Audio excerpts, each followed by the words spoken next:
মনে হচ্ছে যেন যুগ জমানা পাল্টে দিতে চাই না অনেকজন, এক মানুষে আনতে পারে জাতির জাগরণ।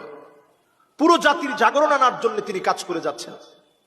আমরা এই বিষয়গুলো অবশ্যই প্রশংসা করা দরকার। এরপরে আসুন পোশাক পরিচ্ছদ নিয়ে যদি কথা বলি। ফানজুরু আম্মান তাখুযুনা দীনাকুম, নবীজি সাল্লাল্লাহু আলাইহি ওয়াসাল্লামের সুন্নাহ হচ্ছে একজন মানুষকে যদি আপনি ভালো বলতে চান তাহলে ওনার চুলের গোড়া থেকে শুরু করে পায়ের তালু পর্যন্ত লক্ষ্য করতে হবে সুন্নতের অনুকরণ অনুসরণ আছে কিনা। আপনি দেখবেন সাধারণ ছোট্ট একটা মানুষের সাথেও তিনি মিশতেছেন, মুসাফা করছেন।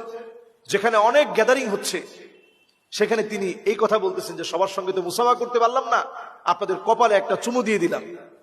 এটা কত সুন্দর একটা আদর্শিক কথা। রাসূল করিম সাল্লাল্লাহু আলাইহি সাল্লাম সাহাবায়ে কেরামদেরকে কপালে চুমু দিতেন। ফাকাব্বালা ওয়াজহাহু ফাকাব্বালা জাবিহাহু